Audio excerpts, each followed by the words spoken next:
एक तरफ 100% मतदान कराने के लिए चुनाव आयोग के द्वारा घर घर पीले चावल बंटवाए जा रहे हैं और चुनाव आयोग के निर्देश पर जिला निर्वाचन अधिकारी के द्वारा तरह तरह के नवाचार भी किए जा रहे हैं। तो वहीं दूसरी तरफ आदिवासी बाहुल्य डिंडौरी जिले में एक ऐसा गांव भी है जहां के मतदाताओं को मतदान के लिए करीब 10 किलोमीटर का लंबा सफर तय करना पड़ता है, जिसकी वजह से कई मतदाता मतदान करने से भी वंचित रह जाते हैं। हम बात कर रहे हैं बजाग तहसील के बैगा आदिवासी बाहुल्य वन ग्राम शीतलपानी गांव की, जहां करीब 400 मतदाता हैं और उन्हें मतदान के लिए करीब 10 से 12 किलोमीटर दूर खमेरा गांव के मतदान केंद्र जाना पड़ता है। हम इस वक्त मौजूद हैं शीतलपानी गांव में और हमारे साथ मौजूद हैं गांव के कुछ मतदाता। उनसे हम बात करते हैं कि उनको मतदान के लिए किन किन दिक्कतों का सामना करना पड़ता है। जी बताइए, क्या नाम है आपका? अरविंद। क्या दिक्कत होती है मतदान के लिए? जब आप लोग को कहाँ जाना पड़ता है मतदान के लिए? मतदान करने के लिए हमको 10 से 12 किलोमीटर जाना पड़ता है। इससे जो बुज़ुर्ग लोग हैं वो नहीं जा पाते हैं और कुछ लोग खेतों में काम है इस समय तो वो भी रखवाली के लिए नहीं जा पाते। तो अगर गांव में अगर मतदान केंद्र हो जाता तो आदमी बारी बारी से पूरे मतदान कर सकते हैं। कैसे जाते हैं? ज़्यादा 10 से 12 किलोमीटर दूर मतदान केंद्र है, कैसे आप लोग वहाँ पहुँचते हैं? अपने स्वयं के साधन से जाते हैं या फिर पैदल जाते हैं? कैसे जाते हैं? अब पैदल यात्रा ही है क्योंकि स्वयं के साधन नहीं है। अब बहुत दिक्कत से घर के लगभग एक ही सदस्य जा पाता है इसी हालत में। तो ऐसे में तो फिर कई मतदाता मतदान करने से वंचित रह जाते होंगे। हाँ, ऐसे में बहुत मतदाता जो है वंचित रह जाते हैं, नहीं जा पाते। जो बुज़ुर्ग हैं, जो चल नहीं पाते, जो विकलांग हैं, कुछ वृद्ध हैं, वो नहीं जा पाते। तो ये निर्वाचन आयोग, चुनाव आयोग के द्वारा तो नवाचार किए जा रहे हैं, मतदान केंद्र जगह जगह खोले जा रहे हैं, वोटिंग परसेंटेज बढ़ाने के प्रयास किए जा रहे हैं, तो फिर आप लोग ऐसे में कैसे वंचित रह जाते हैं? क्या है, इतना लंबा जाने में भी दिक्कत है, जंगली रास्ता भी है, रोड भी सही नहीं है, रास्ते से जाना पड़ता है। तो हमारा यह अनुरोध है कि मतदान केंद्र अपने गांव में होना चाहिए। ये शीतल पानी है और इसके नीचे एक मोहल्ला और है इसी पंचायत का, वो कौन सा मोहल्ला है और वहाँ कितने वोटर हैं और उनको कितनी दूर जाना पड़ता है? वो एक हमारे यहाँ से एक नीचे टोला है जो वहाँ से पूरा बहुत पहाड़ी क्षेत्र है, पूरा जंगल है, वहाँ बहुत ज़्यादा दिक्कत से लोग आ पाते हैं। वो कितनी दूर है वहाँ से मतदान केंद्र? मतदान केंद्र से भी 15 किलोमीटर लगभग। 15 किलोमीटर। जी हाँ। और पंचायत में और जो स्थानीय निकाय के चुनाव होते हैं, पंचायत के, जिला पंचायत के, जनपद के, उनके वोटिंग डालने के लिए आप लोगों को कहाँ मतदान केंद्र जाना पड़ता है? पंचायत चुनाव में हम गांव में ही मतदान करते हैं। अच्छा, पंचायत चुनाव का मतदान केंद्र यहीं गांव में रहता है? हाँ, गांव में ही रहता है। और विधानसभा और लोकसभा चुनाव का आपको कहाँ जाना पड़ता है? विधानसभा और लोकसभा के लिए हमको खमेरा जाना पड़ता है जो काफ़ी दूर है।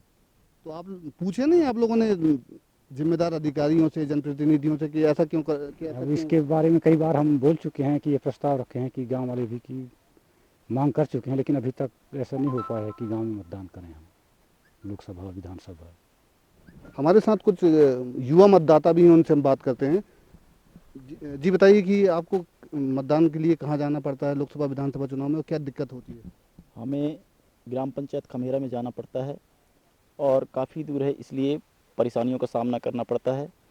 जो युवा साथियां हैं वो तो चले जाते हैं और जो बुजुर्ग टाइप के सियाने हैं जो चल नहीं पाते वो वोट से वंचित रह जाते हैं। ऐसे में देखने में ये भी जानकारी लग रही कि प्रत्याशी के द्वारा यहाँ से मतलब मतदाताओं को ले जाया जाता है अपने वाहनों से, सही है क्या? प्रत्याशियों से ले जाया जाता है, सही है। प्रत्याशी लेके जाते हैं मतदाताओं को? हाँ, प्रत्याशी लेके जाते हैं मतदाताओं को। तो जो प्रत्याशी लेके जाता है उसी को वोट करते होंगे फिर? हाँ, फिर उसी को वोट करना पड़ता है। और पंचायत चुनाव में, निकाय चुनाव में क्या कहाँ वोट डालने के लिए जाते हैं? पंचायत चुनाव में यहीं पे, गाँव पे चुनाव हो जाता है, वोटिंग यहीं पे होती है। तो ऐसा क्यों है? कभी पूछा नहीं आपने जनप्रतिनिधियों से, जिम्मेदार अधिकारियों से कि ऐसा क्यों होता है कि पंचायत चुनाव हमारे गांव में ही वो मतदान केंद्र बनाया जाता है और बाकी चुनाव के लिए जो है 10 से 12 किलोमीटर दूर चलना पड़ता है? इसके बारे में तो और लोग पूछे होंगे, मैं तो नहीं पूछा सर। कितनी बार मतदान कर चुके आप? मैं 4 बार। 4 बार कर चुके। जी। हमारे साथ कुछ और मतदाता हैं, उनसे हम बात करते हैं कि क्या किन किन दिक्कतों का उनको सामना करना पड़ता है। जी बताइए, क्या नाम है आपका? सर, मेरा नाम मोहन सिंह ध्रुवे है, ग्राम शीतलपानी का रहने वाला हूँ मैं।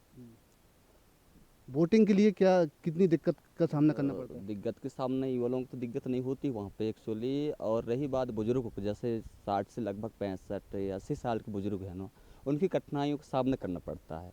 उन तो एक तो चलने में असमर्थ हैं उन लोग, और अपन नौजवान है तो अपन चल फिर लेंगे वहाँ पे। यहाँ से लगभग कम समथिंग 10 से 12 किलोमीटर दूरी है और टाइम भी हो जाती है। अभी रखवाली का टाइम भी है, ये खेती फसल है, जंगल भीतर की खेती है, यहाँ पे कई प्रकार के जानवर भी आते, बंदर भी आते, नुकसान भी हो जाएगी। और रही बात वोटिंग की, तो वहाँ पे 75% जाएंगे, 25% वोटिंग नहीं कर पाएंगे लोग, क्यों खेती के हिसाब से। तो और ये भी है कि पंचायत चुनाव के जो मतदान केंद्र हैं जिला पंचायत जनपद के, वो यही मतदान केंद्र रहता है। त्रिस्तरीय पंचायत चुनाव होती है तो वही होती है, और रही विधानसभा लोकसभा की बात है तो लोकसभा की चुनाव फिर वही पंचायत में होती है, और एक अपना विधानसभा पंचायत वहाँ बनी है, क्या बोलते हैं, खपरी पानी में। लेकिन यहाँ पे अपन को नहीं दिए, किस कारण से नहीं दिए प्रशासन जानेंगे, और सरकार समझें कि किस कारण से नहीं दे रहे शीतल पानी में। और 4-5 किलो के अंतराल में, यहाँ तो अपन की 10 किलो के अंतराल, तो यहाँ पे देना चाहिए पोलिंग बूथ।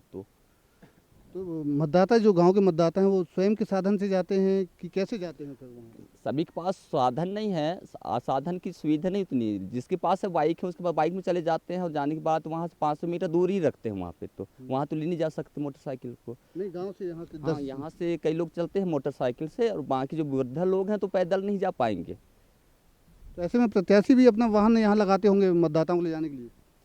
हाँ, लगाते हैं, प्रत्याशी लगा देते हैं, फिर कहेंगे फिर मेरे को वोट दो, ये बात आएगी फिर वो तो मजबूरी है, पर जो मतदाता मजबूरी है। तो हमारी कहने का मतलब ये है कि यहाँ पे पोलिंग बूथ होना चाहिए शीतल पानी ग्राम में। तो वह लगभग जितने भी 397 वोटिंग है यहाँ समथिंग, ये 100-400 लगभग मान लो, तो पूरा अपन के यहाँ वोट दे सकें। वही 5 साल की है, मत देने के पर अधिकार मिलता है सबको। ये पोलिंग बूथ खमेरा है, पोलिंग बूथ का क्रमांक है 195। खमेरा पंचायत में 2 पोलिंग बूथ हैं, एक खपरी पानी है और दूसरा खमेरा। तो खपरी पानी सिंगल है, लेकिन खमेरा में जो है 2 गांव शामिल हैं। पहला है खमेरा और दूसरा है शीतल पानी, जो यहाँ से 8 किलोमीटर शीतल पानी पड़ती है। और शीतल पानी का ही एक मोहल्ला और नीचे है, शीतल पानी नीचे मोहल्ला, वो लगभग 12 किलोमीटर यहाँ पड़ता है। वहाँ से मतदाता यहाँ तक के आते हैं। कुछ लोग अपने स्वयं से आ जाते हैं, और कुछ लोगों को जो है प्रत्याशी लोग अपना साधन बना के यहाँ मतदान कराने के लिए ले आते हैं। तो प्रत्याशी मतदाताओं को लाते हैं तो ये आचार संहिता का उल्लंघन नहीं कहलाएगा? तो अपने कुछ एक ऐसे हैं जो निजी वाहनों से ले आते हैं, मतलब मोहल्ले के 2-4 लोगों को बैठाल के ऐसा, और बाकी लोग जो है कुछ अपने अपने साधन से आ जाते हैं। तो इस दौरान कई लोग वोट डालने से वंचित भी रह जाते होंगे। हाँ, रह जाते हैं, जो आ नहीं सकता या उसको साधन नहीं मिलता, ऐसी स्थिति में जो है वो नहीं आ पाता। फिर कैसे करते हैं आप लोग? 100% मतदान कैसे होगा इसमें? तो उसके लिए जो है अब कुछ पंचायत से भी ऐसा रहता है कि कुछ गाड़ियां जो हैं जो मोहल्ले की होती हैं उनको बोल दिया जाता है कि अपने मोहल्ले के आदमियों को जो है मतदान के लिए ले आएँ कह के, तो वैसे ले आते हैं। लेकिन कुछ एक ऐसे आदमी होते हैं जिनको साधन नहीं मिल पाता, तो वो नहीं आ पाते। ठीक है, शीतल पानी जो जिस मोहल्ले की आप बात कर रहे हैं, वहाँ कुल कितने मतदाता हैं और कैसे कितने मोहल्ले हैं वहाँ पे? शीतल पानी में 2 मोहल्ले हैं, एक मोहल्ला नीचे मोहल्ला है और एक ऊपर मोहल्ला है। वहाँ के टोटल मतदाता जो हैं 375 हैं, लेकिन नीचे मोहल्ला में लगभग 150-200 के करीब में हैं। और पंचायत चुनाव में क्या स्थिति रहती है? पंचायत चुनाव में कहाँ उनको वोट डालने के लिए जाना पड़ता है? पंचायत चुनाव में तो वहीं रहता है, शीतल पानी में ही। तो फिर ऐसी विसंगति क्यों आ रही है कि लोकसभा विधानसभा चुनाव में पोलिंग बूथ यहाँ रहता है और पंचायत निकाय चुनाव में पोलिंग बूथ? वैसे हम लोग बोले भी कि एक पोलिंग बूथ जो है वहाँ रहना चाहिए, क्योंकि उसकी डिस्टेंस जो है यहाँ से 12 किलोमीटर करीब होती है। लेकिन बूथ बनाने के लिए बोला गया कि बूथ बनाएंगे वहाँ कह के, लेकिन बूथ नहीं बना, वो आखिर यही बूथ में आए। इसके अलावा ग्रामीण क्षेत्र में भी हम लोग जो ऐसे निःशक्त और बुजुर्ग लोग थे जो पोलिंग बूथ तक नहीं पहुंच पाते थे, उनके लिए हम लोगों ने घर पहुंच वोटिंग की सुविधा उपलब्ध कराई है। साथ में हमारे यहाँ कई स्पोर्ट्स फैसिलिटी, उजियारो बाई जो साउथ अफ्रीका तक जा चुकी हैं, ऐसे लोगों को हमने अपना ब्रांड एम्बेसडर बनाया है और वो लोग लगातार हमारे लिए काम कर रहे हैं। और हमने पॉलिटिकल पार्टी से भी अनुरोध किया है कि वो भी इस मामले में हमारी मदद करें। कल हमारे ऑब्जर्वर्स सभी पोलिंग पार्टी के जो प्रत्याशी हैं उनसे मीटिंग ले रहे हैं सुबह 10:30 बजे, वहाँ ये मुद्दा डिस्कस होगा।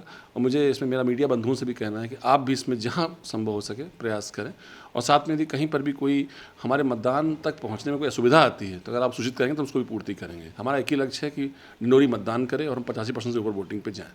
बाजार विकासखंड का एक शीतल पानी गाँव है, तो वहाँ के लोगों को 12 किलोमीटर। हाँ, ये विषय आपने मुझे भी बताया है। इसमें हम लोग अपनी अलग व्यवस्थाएं करेंगे। अब कोई नया मतदान केंद्र बनाना संभव नहीं है। हो सकता है उसमें कोई दूसरा रास्ता चूज़ किया गया और जंगल का इस कारण से शॉर्ट हो, ये आप जो बता रहे हैं वो बाहर का रास्ता हो, इसको हम और चेक भी करा लेंगे। Thank you. स्थानीय निकाय के जो चुनाव होते हैं वो मतदान केंद्र वही बनाया जाता है? स्थानीय निकाय के मतदान केंद्र की सूची और विधानसभा की सूची अलग अलग होती है, और इसके लिए सभी पोलिंग पार्टी से सहमति लेकर हम लोग भेजते हैं। अगर मतलब उसमें पॉलिटिकल पार्टी की लोगों की तरफ से कोई ऑफर आया होता तो हम लोग तत्काल विचार कर लेते, क्योंकि ये ऑफर नहीं आया इसलिए ऐसा नहीं हो पाया। Thank you. तो ये थे वनग्राम शीतल पानी गांव के मतदाता, जिन्हें मतदान के लिए काफ़ी दिक्कतों का सामना करना पड़ता है। बावजूद इसके वे मतदान करने की हर संभव कोशिश भी करते हैं। अब देखना यह है कि IBC 24 की इस खबर के बाद जिला निर्वाचन अधिकारी कोई एक्शन लेते हैं या फिर मतदान के लिए इस गांव के मतदाताओं को 10 से 12 किलोमीटर का सफ़र तय करना पड़ता है। विजय तिवारी, IBC 24, डिंडोरी।